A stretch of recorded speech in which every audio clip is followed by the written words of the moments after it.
താങ്കൾക്കും അനുഭവം ഉണ്ടാവും, എല്ലാവരും ഉള്ളു പൊട്ടി നിൽക്കുകയാണല്ലോ.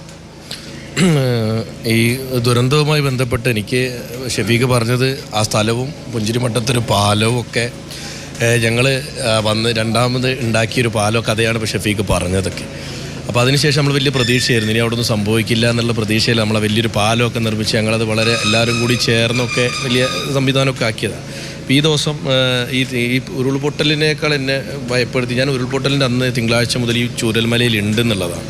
വെള്ളാർമല സ്കൂളിൽ പുഞ്ചിരിമട്ടത്തെ കോളനിയിലെ ആളുകളെ മാറ്റിപ്പാർപ്പിക്കുകയും അതിനോടൊപ്പം കുറച്ച് ആളുകൾ വീടുകളിലേക്ക് മാറിപ്പോയി. അപ്പോൾ തിങ്കളാഴ്ച രാവിലെ തന്നെ ഞാൻ എൻ്റെ എല്ലാ പരിപാടിയും ഒഴിവാക്കി ഞാൻ നേരെ വന്നത് വെള്ളരിമല സ്കൂളിലേക്കാണ്. അപ്പോൾ സ്കൂളിൽ വന്നു, ആ ക്യാമ്പിലുള്ള ആളുകളെ കണ്ടു, അവരോട് തമാശകൾ പറഞ്ഞു, അവരോട് സംസാരിച്ചു. സ്കൂളിൽ അധ്യാപകരുണ്ട്. അപ്പോൾ ഇതിനു മുമ്പ് ആ സ്കൂളിൽ പോയ സമയത്ത് അവിടുത്തെ കുട്ടികൾ ഒരു പരിപാടിക്ക് പോയത്, ആ പരിപാടി എന്ന് പറയുന്നത് ഒരു കാലാവസ്ഥ കുഞ്ഞ് നിരീക്ഷണ കേന്ദ്രത്തിൻ്റെ ഉദ്ഘാടനത്തിനാണ്. അത് ഞങ്ങൾ അവിടെ ഉണ്ടാക്കിയിട്ടുണ്ട്. അപ്പോൾ അതിന് പോയ സമയത്ത് കുട്ടികൾ പറഞ്ഞു ഒന്ന് രണ്ട് ആവശ്യമുണ്ട്. ഈ ലാബിൽ ചെറിയ വെള്ളം ചോരുന്നുണ്ട്, അപ്പോൾ അത് ഷീറ്റിട്ടത് എൻ്റെ ഒരു കാര്യവും, പിന്നെ പുതിയൊരു ബിൽഡിംഗ് ഉണ്ട്. ഇപ്പോൾ നമ്മളവിടെ ഇപ്പോൾ നിലനിൽക്കുന്ന സസ്റ്റെയിൻ ചെയ്യുന്നൊരു ബിൽഡിംഗ് ഉണ്ട്. അപ്പോൾ ആ ബിൽഡിങ്ങിന് പിന്നെ കറണ്ട് കിട്ടിയിട്ടില്ല, അപ്പോൾ അത് കൈമാറിയിട്ടില്ല ബിൽഡിങ്. അപ്പോൾ ആ ബിൽഡിങ് കൈമാറാനുള്ള പേപ്പർ ഈ ദിവസത്തേക്ക് ശരിയാക്കാൻ വേണ്ടിയിട്ട് അവിടുത്തെ PTA പ്രസിഡൻ്റ് അധ്യാപകരുണ്ട്. അപ്പോൾ അത് ശരിയാക്കുക, പിന്നെ അവർക്കൊരു പാചകപ്പുര നിർമ്മിക്കാൻ വേണ്ടി ഇതിന് വേണ്ടിയിട്ടും കൂടി ഞാൻ പോകുന്നു. ഇതെല്ലാം ഞങ്ങൾ അവിടെ നിന്ന് സംസാരിച്ചു. ബിൽഡിങ് കൈമാറാനും കറണ്ട് എടുക്കാനും ഒക്കെ തീരുമാനിച്ച് ഞാൻ ആ ട്രൈബൽ ഇതിലുള്ള ഞാൻ തിരിച്ചു വരുന്ന വഴിക്ക് ഞാൻ കമലോടടക്കം പറഞ്ഞു. ഞാൻ മാധ്യമപ്രവർത്തകരെയൊക്കെ വിളിച്ചു. അപ്പം എനിക്ക് വല്ലാത്തൊരു മനസ്സിലായിരുന്നോ ഒരു വലിയ പ്രശ്നം? വലിയ മഴയാണ്, ഭയങ്കര മഴ. അപ്പം ഞങ്ങൾക്കിവിടെ ചെറിയൊരു വെതർ അപ്ഡേഷൻ ഒരു ഗ്രൂപ്പ് ഉണ്ട്, വയനാട് വെതർ ഫോർകാസ്റ്റ് എന്ന് പറഞ്ഞു. അപ്പോൾ അതിനകത്ത് നമ്മളുടെ ഒരു സയൻറ്റിസ്റ്റ് ഉണ്ട്, വിഷ്ണു എന്ന് പറഞ്ഞു. അപ്പോൾ വിഷ്ണുവിനെ ഞാൻ വിളിച്ചു പറഞ്ഞു, എനിക്ക് അവിടുത്തെ മഴ കണ്ടിട്ടൊരു ഭംഗിയില്ലാത്ത മഴയാണ്, ഭയങ്കരമായ മഴയാണ്. അപ്പോൾ അദ്ദേഹം എന്നോട് പറഞ്ഞു ഉച്ചയ്ക്ക് ഒരു 1:30 ശേഷം മഴ കണ്ടിന്യൂ ചെയ്യുകയാണെങ്കിൽ അവരോട്. അപ്പോൾ ഞാൻ പറഞ്ഞു പുഞ്ചിരിമട്ടത്തെ ആളുകൾ റെസ്ക്യൂഡാണ്, അവരെ മാറ്റിയിട്ടുണ്ട്, അപ്പോൾ കുഴപ്പമൊന്നുമില്ല എന്ന് പറഞ്ഞു പോയി കിടന്നു. രാത്രി 2:15 ഫോൺ വരുന്നത്. എൻ്റെ സുഹൃത്ത് ഉണ്ട്, അദ്ദേഹത്തിൻ്റെ സുഹൃത്ത്. പിന്നാണ് ഇപ്പം ഞാൻ ഇങ്ങോട്ട് വരുന്ന 5 മിനിറ്റ് മുമ്പാണ് അവരെ ബോഡി തിരിച്ചറിഞ്ഞ്, നീതു എന്ന് പറഞ്ഞ ആൾ.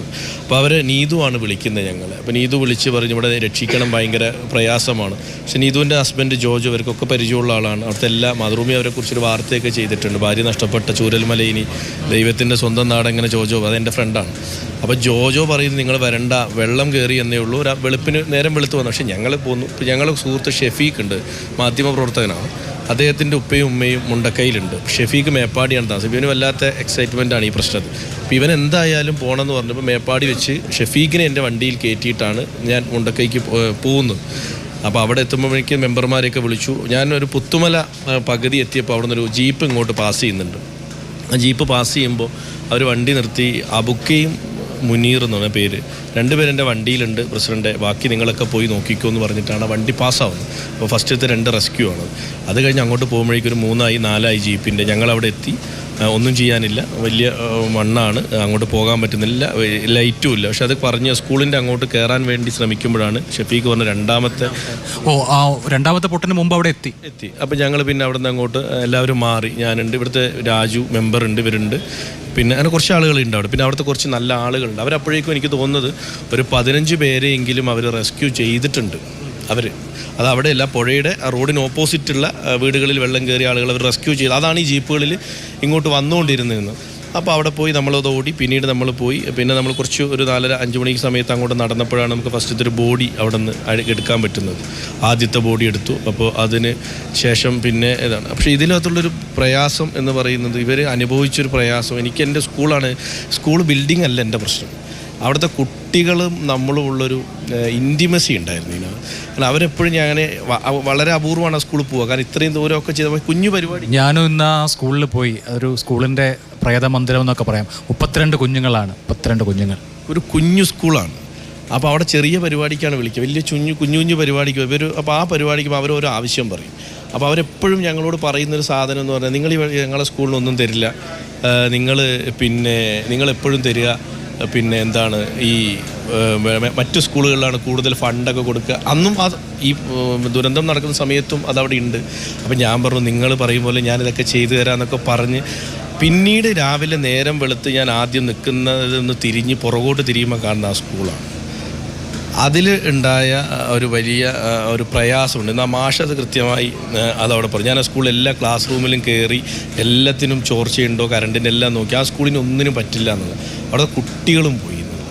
അപ്പോൾ അവർക്ക് അവസാനമായി അവിടെ ഞാൻ പോയത് അവർക്ക് കാലാവസ്ഥാ നിരീക്ഷണം എങ്ങനെയാണെന്ന് പഠിപ്പിക്കാനാണ്. അപ്പോൾ അവർക്ക് മഴമാപിനി വെച്ച് കാറ്റിൻ്റെതൊക്കെ വെച്ച് ഒരു കുഞ്ഞൊരു വെതർ സ്റ്റേഷനൊക്കെ ഉണ്ടാക്കിയിട്ടുണ്ട് അവിടെ. അതൊക്കെയാണ് അവിടെ. അപ്പോൾ അതിൻ്റെ ഒരു പ്രശ്നം. പിന്നെ ഇവരോടെന്ത് പറയണമെന്നൊന്നും എനിക്ക് തന്നെ അറിയില്ല. പക്ഷെ ഇവരോടൊപ്പമുള്ളൊരു കാര്യം, ഇനി എന്തൊക്കെ സർവൈവൽ ഉണ്ടെങ്കിലും ഇവർ സർവൈ ചെയ്യും, ഉറപ്പാണ്. കാരണം ആ ഗ്രാമത്തിൻ്റെ പ്രത്യേകത ഉണ്ട്. അവർക്ക് തിരിച്ചു വരാൻ പറ്റും. അവർ ഉറപ്പായി തിരിച്ചു വരും. അവർക്ക് ഇപ്പോൾ ഉള്ള എല്ലാ സ്ട്രഗിളിനെയും അവർ അതിജീവിക്കും. മുണ്ടക്കൈക്കാരും ചൂരൽമലക്കാരുടെയും ഹൃദയം ഏറ്റവും പരിശുദ്ധമാണ്. അവിടുത്തെ ഒരു ആലപ്പുഴക്കാരൻ മാഷ് പറഞ്ഞതുപോലെ ആ മാഷ് വന്ന് ഇറങ്ങിയാൽ സാധാരണഗതിയിൽ വിഷ് ചെയ്ത് പോകുന്നതിന് പകരം മാഷയുടെ ബാഗ് എടുത്ത് കൊണ്ടുവന്ന നാട്ടുകാരാണ്. ചായ കുടിച്ചാൽ പൈസ കൊടുക്കാൻ നാട്ടുകാർ സമ്മതിക്കില്ല. ആ നാട്ടുകാരാണ് ചൂരൽമലക്കാരും മുണ്ടക്കൈക്ക്. അവരിതിൽ പെട്ടുപോയവരാണ്. അവർ ഉറപ്പായും 100% അവർ തിരിച്ചു വരും. എല്ലാത്തിനും അതിജീവിക്കും അവർ. തീർച്ചയായും അതാണ് നമ്മുടെ എല്ലാവരുടെയും പ്രതീക്ഷ.